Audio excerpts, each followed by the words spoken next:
Welcome back to the Cigar Caucus, where the smoke may rise, but the conversation stays grounded. I'm your host, Tim Hutchinson. Today's guest is someone I've shared more than a few miles and more than a few moments of quiet reflection with. Senator Ben Nelson, a governor, former senator, and a true cigar aficionado.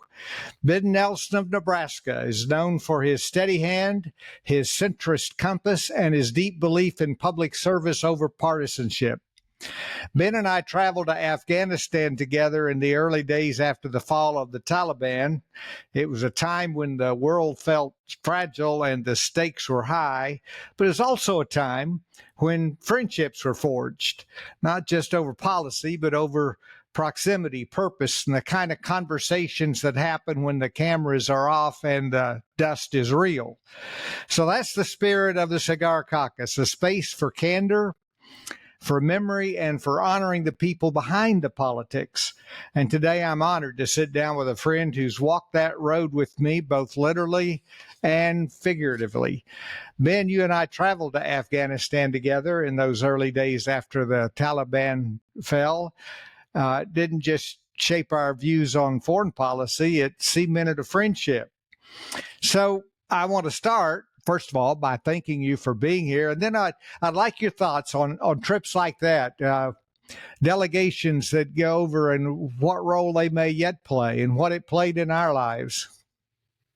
Well, you and I had known each other, being in the Senate for a period of time together, but we hadn't spent any other time together after hours or anything. So just having the opportunity to travel together, I think it brings you closer together, and particularly if you have something like we were experiencing, going into a hostile environment, even though we were away from major harm. If you remember what they said to us in the car as a warning. If we say scatter, you have to hop out of the car. Don't run into the ditch. Run behind to the next car and see if they'll let you in your car. As I recall, that caravan, some of us junior members were viewed as more expendable. They put us up front. we were both junior at that point in time, and but what was interesting was. Listening to them say, and see if they'll let you in the car. Well, now what do we do if we can't get in the car? And we were going down toward in Afghanistan, going down to where the Taliban had taken over the embassy and taken over the palace of the president, and so we were going to be there. So we were the first people to go across that road since the Taliban had been moved out of the palace and out of our embassy. But it wasn't very reassuring to be the first. No, Ben, I remember it like it was yesterday, and that palace was chilly. They had no heat in it. They had just moved in literally, within days of when we arrived. And they gave us plenty of warnings on that motorcade or caravan, whatever, going into Kabul. It was serious. It wasn't what you call a pleasure trip. So when we went to the embassy, which was evacuated and was no one there, but we went and walked and looked up at the front door, and it was very heavy plexiglass, a thick glass, and a big bullet lodged right into the door. That wasn't very reassuring either. But we made the most of it. We spent time with, at that time, it was President Karzai, who was newly in the office, and we spent time talking with him around the same table where just a few weeks before the Taliban had been meeting daily, occupying the palace. Well, it was, I think not just that trip, as historic as that was, we were living and walking history, but many of these delegations, Yes. you get away from the U.S. Capitol, you get alone with your colleagues, and there are some friendships and relationships that pay dividends in the legislative process and in the day-to-day work in the Senate, don't you think? Well, I do, and I think that the air tends to, because the environment in the Capitol is so partisan these days, and worse today maybe than when we were there, so that maybe it just affects the air as well that you breathe, because it just seems that you're stressed with the partisanship because of the importance of trying to find a way to work together, and how hard it is sometimes to do that because you have to overcome extreme partisanship. Yeah. And but once you get out of the Capitol, once you get away from the seat of government, and you go as two senators go somewhere, the R and the D gets dropped, and you can talk freely and openly, and I think it also helps the thinking processes to get a little bit away from that rarefied air in the Capitol building. I agree completely.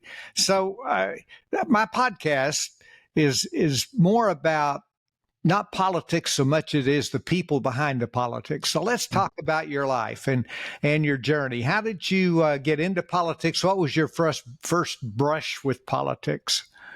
Well, it was when I was 17 years old. At that time, Nebraska had a model legislature in place in November of every year, and seniors were part of a high-Y program that had the model legislature and then elected a governor. And it was a bit sexist. It elected a boy governor because it was a high Y was a male organization essentially, and we were four congressional districts at the time. We're three now, but each district got to nominate somebody to be elected or not voted on when we came together. So I went to the District 4 out in western Nebraska, and ran against somebody from another town in the fourth district, and I won.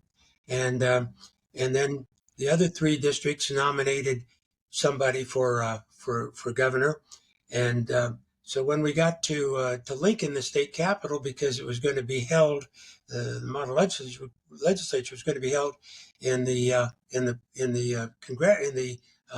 unicameral body in the state capital. So we got there, and nobody outside of Omaha or Lincoln, because the four districts, the fourth district way out west, the third district was in the center part of the state.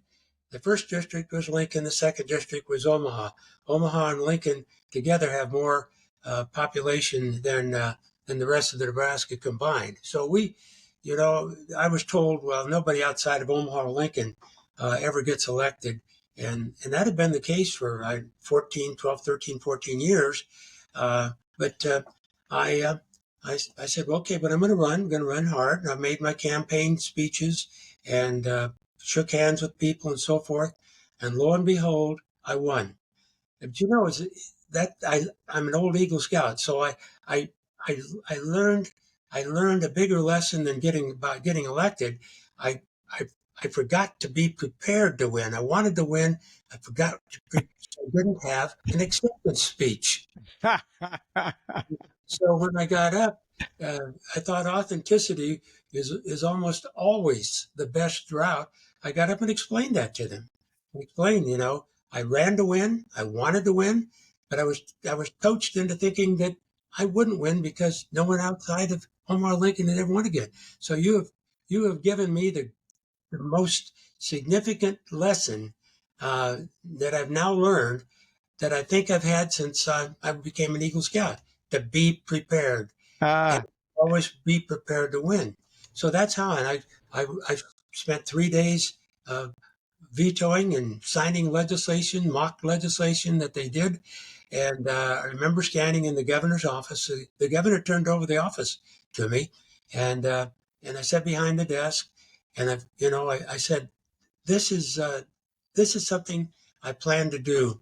And I remember saying to some people who were still in the office there when I left, I'm coming back to this office on this side of the desk. I told my wife I was going to run for governor. I told my friends I was going to run for governor. I told everybody I was going to run for governor. They were all of the same mind. Oh, sure, you'll grow out of that. You'll get your law practice going. You'll get involved in other things, and you'll forget it. It won't be as important to you. And they were wrong. Yeah, I'll say they were. Uh, Now, remind me, what was your hometown? McCook. McCook. Now, Yeah. how large was that? It's not a big city. 8,000 people, but it's the home of 3 governors, and all 3, I'm one of them, all 3 during my lifetime. One was a lawyer in McCook, Frank Morrison. My high school superintendent, Ralph Brooks, got elected governor. And then there were 2 senators, and I was one of them. And the other was very famous in John Kennedy's Profiles in Courage, George W. Norris, Norris Public Power, and down in the direction of the southeastern part of the country, and the father of public power, and a whole host of things. So I'm one of 2 senators and one of 3 in this town of 8,000 people. That's remarkable. So that leads me to this question. You're from a rural state. I'm from a rural state. You're a prairie state. We're a hill country, but we both have rural backgrounds. Besides the Boy Scouts teaching you about being prepared, and as an Eagle Scout, what values, lessons did you learn that you attribute to growing up in the Heartland? Self-sufficiency to the extent you can and need to, not always depending on somebody else. And my parents were I'm an only child, and so I had a close relationship with both of my parents, and unfortunately, sometimes they expect you to grow up and be an adult as while you're growing up to becoming an adult, because you don't have any trouble. They don't have trouble with you fighting with somebody in the back seat. There's nobody there. So self-sufficiency and leadership. I think I knew I wanted to be the boy governor, and I was. And I've got a plaque that says I was. And I knew that afterwards I wanted to be a leader in the state. And so in the interim, I went to law school, and I was insurance director, commissioner in the state for a while, and I was general counsel of a group of insurance companies. And I did a number of things as people used to tease me, whiling away your time getting ready to run for governor. Wasn't quite that fixed, but it was my lifelong goal was to run for governor, and I hope to be elected too. I'm going to ask you this. I know the answer. Did you like being governor better or senator better? Well, it depends on the day. And what you had to do or had to do. It's like trying to decide which of your children is best or you like best, because you can't really decide that. But I can tell you that there was something more magic about being governor, because you're home, you're right there with the constituents all the time, and there's something about that it permeates everything about you, what you do, how you think about yourself, what you think about for other people, and so forth. Because now you go to D.C., and that's a wonderful position as well as a U.S. senator, for sure. Never would I say that I didn't like doing it. I loved doing it. It was a different experience, and so it was different than being governor. Well, yeah, there was a lot of former governors in the Senate. Most of them that I visited to, what frustrated them was the slow pace of the Senate, because as governor, you could, as an executive, you could really get things done. So in the governorship or in the Senate, can you think of one thing that, when you think of it, it brings a smile? Something funny that happened that you can share with the viewers on the personal side of politics? Yeah, on the personal side. Well, um, one of my colleagues and I had a lot of fun back and forth teasing each other from our various states, and I'll leave their name out of it uh, right now. But um,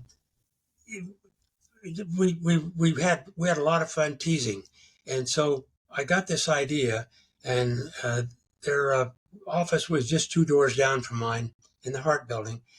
That when that person was on the bench presiding over the Senate in session, I went down to their office and conned their staff into letting me come in and rearrange the furniture in their office.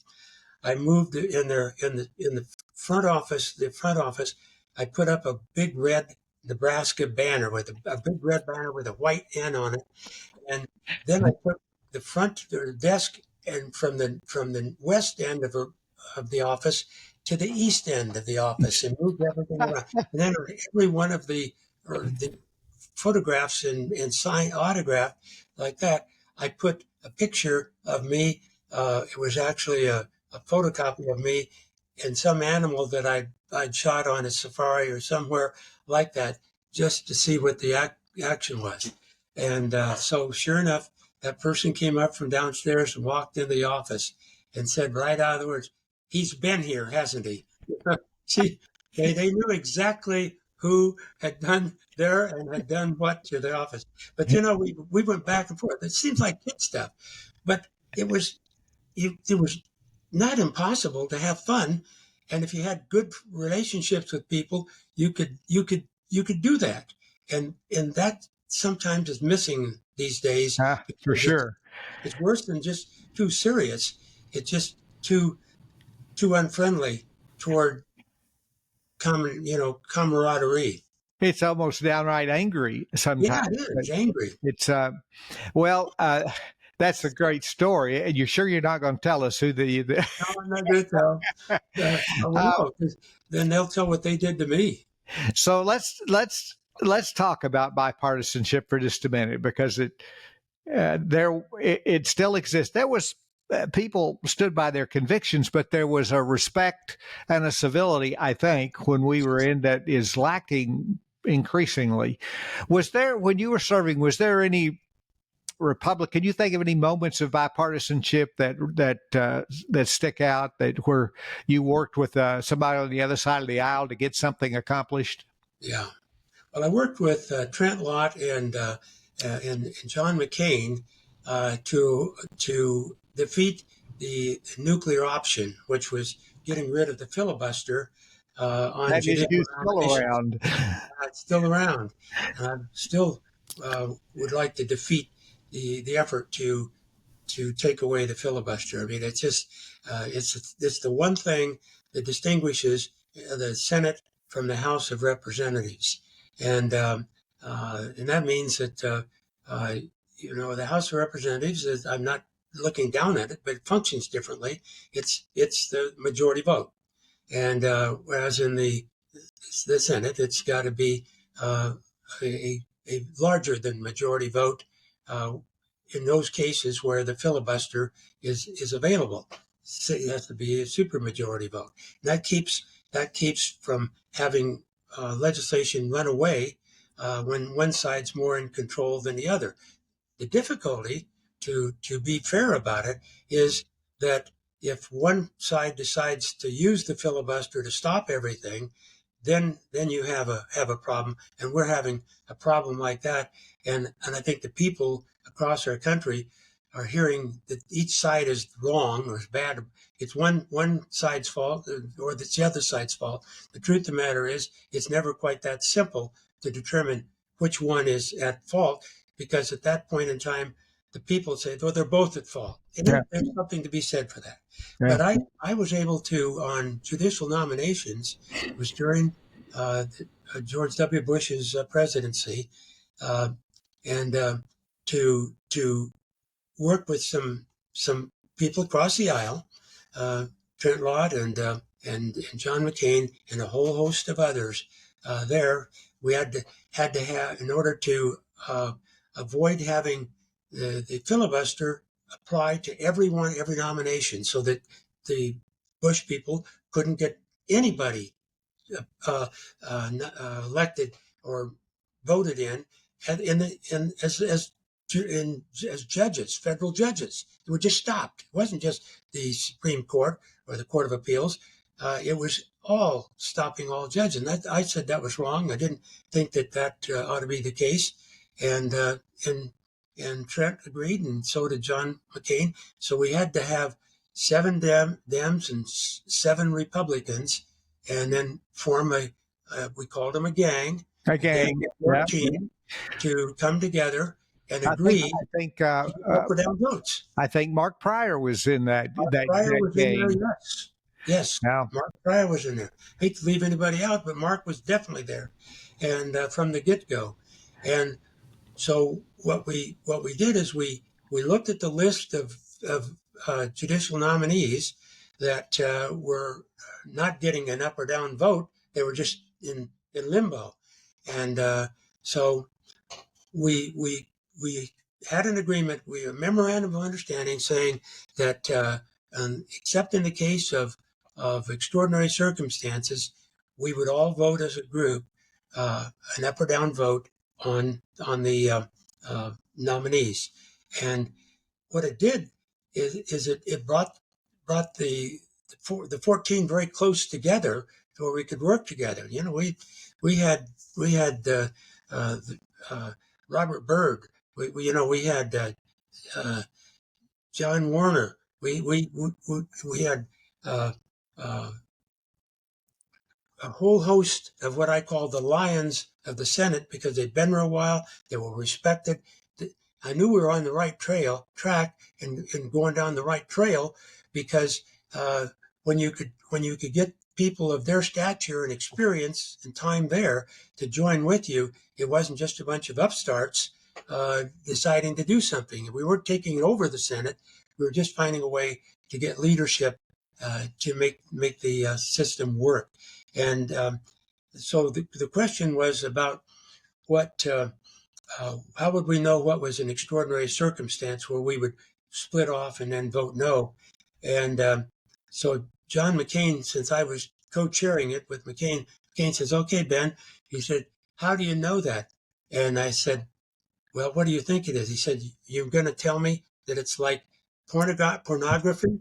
You know it when you see it?" I said, "Well, I'll put it another way. When this candidate, that's nominee that's up there, and to vote for that person would take all the blood out of your head, and you'd have to pass out to do it. That's an extraordinary circumstance, And we built back and forth that way. Those 14 people came together. We came together in other ways as well, because we trusted one another. We didn't let our staffs into the meetings that we had.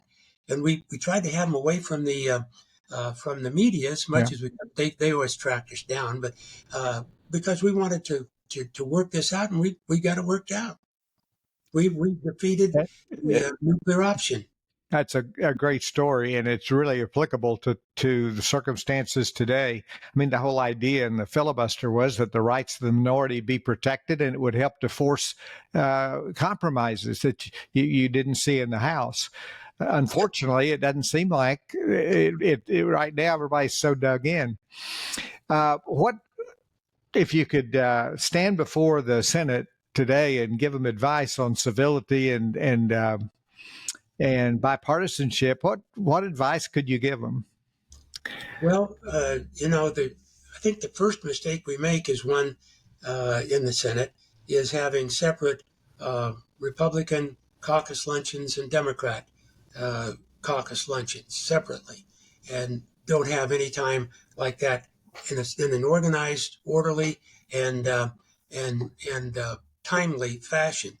Have everybody meeting together. Disband for one day, a month, or 2 days a month, and split it up to where everybody's together, because those meetings, the joint meetings, whenever we have them, they always seem to generate some activity between people and get to know each other better. Because I'm sure, it's not like the old days. The old days when travel. Well, maybe it's going to be like the old days with travel stopping here in the next few days. But everybody starts smelling jet fuel about Thursday to go home, and then they don't want to come back Monday. They want to come back Tuesday or something like that. So they go home, and I think going home is a good thing as well. But it takes away from the camaraderie. Trent Lott said one time, he says, when you live next door to somebody from the other party, and you have dinner with him Saturday night back and forth like that, he said, pretty hard not to like him on Monday. Yeah. Well, I remember, same thing. I remember Lamar Alexander saying, he says, we divide up on Monday or on Tuesday on our different teams. We huddle together and decide how we're going to beat up on the other team. And then we do the same thing on Wednesday. We never get together, and we just figure out how we're going to fight each other. And I think your idea there, if there was more, everybody in the room together, it would help a lot. You're quite quotable. You know that. I did a little research, and I found this quote from the Honorable Senator Ben Nelson. Okay. Ben says, if we cannot agree, then at least we ought to move on. I thought That's that was very much on point. And they have a hard time moving on these days. No, they're stuck. So if I've asked you for what advice you might give the Senate today, what advice could you give some young upstart that's at the stage you were in high school when you decided, hey, this politics thing I'm going to do, and I'm going to be governor someday? What advice could you give young people today about politics? Many are cynical. Many have kind of stepped out of the process. I'm encouraged that more are getting in, but what advice could you give them? Well, I think you need to give politics a chance because while it's going down a rabbit hole at the moment, leadership will come in and eventually will straighten that out, and it'll function again. And that's why I don't believe we ought to take away the filibuster. The nuclear option is wrong in my opinion because the Senate needs to be different than the House of Representatives to protect the rights of the minority. I think you'd end up having to compromise along the way, but I've never said, I don't think compromise is a 4-letter word. I think it's a few more letters in it than that. So don't make it a 4-letter word because compromise doesn't mean giving up all of your principles or something like that. You can hang on to your principles, but there may be an additional way or some other way of getting a result that hasn't been attempted or hasn't been discussed or hasn't been on the table for consideration. And you have to open up your mind to things that, do I want to insist just on my way or the highway, or maybe part my way and part your way, and we don't have to worry about giving each other the highway. Yeah, we can work together. I think it's one of the things that you can learn as governor, that with the legislature, I used to joke about the legislature all the time. Governors always have battles back and forth with the legislature, but I didn't have a lot of battles back with them because I didn't let it get caustic, along the way. And when I was a kid, my dad said, you can't make people like you, but you can make it kind of hard for them not to. And so if you're dealing with people as a young guy thinking about it, just ask yourself, do I want to be out on the edge all the time, mad about something that's not getting done, or mad at somebody for not getting it done? Or should I be asking myself, how could I help on this? Could I get into the run for the office and maybe do a better job or a more open job or Yeah. be more willing to listen to the other side. And one thing I tell them all, and I get a lot of calls from young people who are thinking about running, is the most important word I think is out there is authenticity. People, if you're not authentic, people know it. Now, maybe it takes them a little while to learn it with you, but they know Yeah. if you're not being Yeah. authentic. Well, I think you lived up to your father's goal well. You're very hard not to like, and I want to close our. We've taken a lot of your time. I want to close our conversation by a little tribute to you. Ben Nelson's journey from McCook to Washington wasn't about ambition; it was about stewardship. He didn't chase headlines; he built bridges.